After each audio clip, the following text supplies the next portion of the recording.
ماشاء اللہ لا حول ولا قوة الا باللہ العلی العظیم اعوذ باللہ من الشیطان اللعین الرجیم بسم اللہ الرحمن الرحیم۔ السلام علیکم محترم ناظرین و سامعین، آج پھر ایک نئے عنوان کے ساتھ آپ حضرت خدمت میں حاضر ہیں، اور آج کا عنوان ہے 28 رجب۔ 28 رجب کی ایک تاریخی حیثیت ہے، اور اس تاریخ میں نواز رسول امام حسین علیہ السلام کی اس ہجرت کی سفر کی یاد منائی جاتی ہے جو آپ نے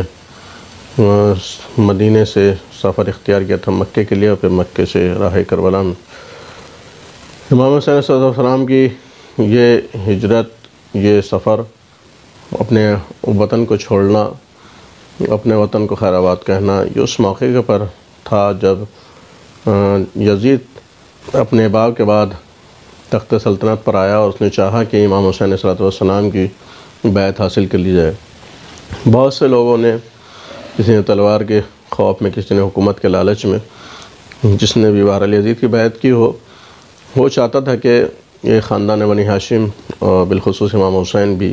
بیعت کر لیں، لیکن اس نے اپنا فرستادہ بھیجا اپنے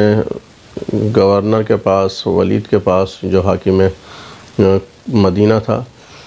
اور خط بھیجنے کے بعد کہا کہ حسین سے بیعت لے لو، یا اگر وہ بیعت نہ لیں تو انہیں قتل کر دو۔ چنانچہ یہ پیغام امام حسین علیہ السلام کو اس نے، ولید نے اپنے دربار میں بلانے کے بعد سنایا۔ امام حسین علیہ السلام نے بیعت سے انکار کیا، اور امام وہاں سے کہہ کر کے نکل آنا چاہتے تھے کہ یہ بات جو ہے صبح میں ہوگی، یہ رات کا وقت ہے، اس وقت ٹھیک نہیں ہے، اور آپ نے فرمایا کہ مثلی لا یبایع مثلہ، میرے جیسا، یزید جیسے کی بیعت نہیں کر سکتا ہے۔ چنانچہ امام حسین وہاں سے آ گئے، اور آپ نے اپنے اہل و عیال کو ساتھ میں لیا، اہل خانہ کو ساتھ میں لیا، اور بنی ہاشم کو ساتھ میں لیا۔ جناب ام کلثوم ساتھ میں آ کے آئیں، اور اپنے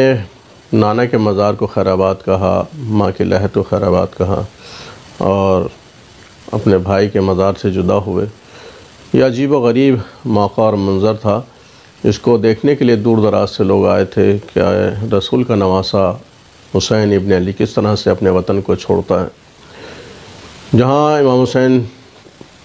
کی ولادت ہوئی، پلے بڑھے، پروان چڑھے، وہی وطن آپ کو چھوڑنا پڑ رہا ہے جہاں بچپن سے آپ پروان چڑھے، اور اس کو الوداع کہنا پڑ رہا ہے، کیونکہ یزید نہیں چاہتا تھا کہ امام حسین بیعت کے انکار کے بعد زندہ رہیں، یا تو بیعت کر لیں یا پھر ان کا سر قلم کر دیا جائے۔ تو امام کا یہ اعلان رہتی دنیا تک تھا کہ مجھ جیسا اس جیسے کی بیعت نہیں کر سکتا۔ کہاں یزید کا کردار، اور کہاں امام حسین نواز رسول کا کردار، لہذا دن و رات ایک جگہ جمع نہیں ہو سکتے۔ امام نے بیعت سے انکار کیا، اور ہمیشہ کے لیے ایک پیغام دے دیا کہ حسین جیسا جو بھی ہوگا، حسین جیسا مزاج جو بھی رکھتا ہوگا، امام حسین کی کا بھی جو طرفدار ہوگا یا حسینی ہوگا، وہ کسی بھی زمانے میں یزید جیسے کی بیعت نہیں کر سکتا ہے۔ لہذا امام حسین نے طے کیا کہ نانا کا دین خطرے میں ہے، اور لوگ اس کو مٹا دینا چاہتے ہیں۔ وحی کا انکار ہے، قرآن کا انکار ہے، اہل بیت رسول کا انکار ہے، آل رسول کا انکار ہے، اور فاسق و فاجر تخت نشین ہے۔ اسلام کی تصویر کو دھندلا کیا جا رہا ہے، اسلام کے نام کے اوپر اسلام کو نقصان پہنچایا جا رہا ہے۔ اصل دین باقی نہیں رہا، خالی نام ہے اسلام کا، اور اسلامی حکومت کا ٹائٹل ہے خالی، لیکن عمل کچھ نہیں ہے۔ سیرت رسول اب باقی نہیں رہی، پیغامات رسول باقی نہیں رہے۔ لہذا امام حسین اپنے چھوٹے سے قافلے کے ساتھ، جس میں بیویاں بھی تھیں،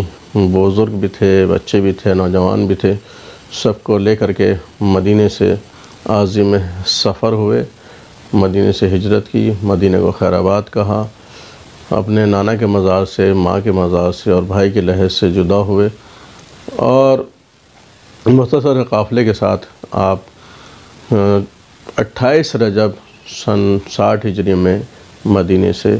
نکلے ہیں اور چند روز کے بعد مکے پہنچے اور وہاں آپ نے کئی مہینے قیام کیا ہے۔ اور جب دیکھا کہ حج کے موقع کے اوپر دشمن یہاں بھی حاجیوں کے بھیس میں موجود ہے اور قتل و غارت گری کے اوپر اور خون ریزی کے اوپر آمادہ ہے، تو امام حسین علیہ السلام نے تاریخ گواہ ہے کہ حج کو عمرے سے تبدیل کیا اور ایک رہتی دنیا تک سوال قائم کر دیا، سوال چھوڑ دیا کہ دیکھو غور کرو کہ رسول کا نواسہ کیوں مکے کو خیر آباد کہہ رہا ہے، مکے کو چھوڑ رہا ہے، وہ بھی حج کا موقع ہے۔ حج جیسے عظیم موقع کے اوپر امام حج کو عمرے سے تبدیل کرتے ہیں اور وہاں سے حج سے ایک دن پہلے امام حسین روانہ ہو جاتے ہیں۔ اور جیسا کہ آپ کے علم میں ہے کہ لمبی مسافت طے کرتے ہوئے آپ 2 محرم کو وارد کربلا ہوتے ہیں، جہاں حور اور اس کا لشکر آپ کی گھیرہ بندی کر کے کربلا کے میدان تک لے آتا ہے، جہاں امام نے زمین کو خریدا اور پھر وہیں آباد رہے اور روز عاشور تمام اصحاب و انصار کے ساتھ آپ نے راہ خدا میں قربانی پیش کر کے دین کو ہمیشہ ہمیشہ کے لیے مٹنے سے بچا لیا۔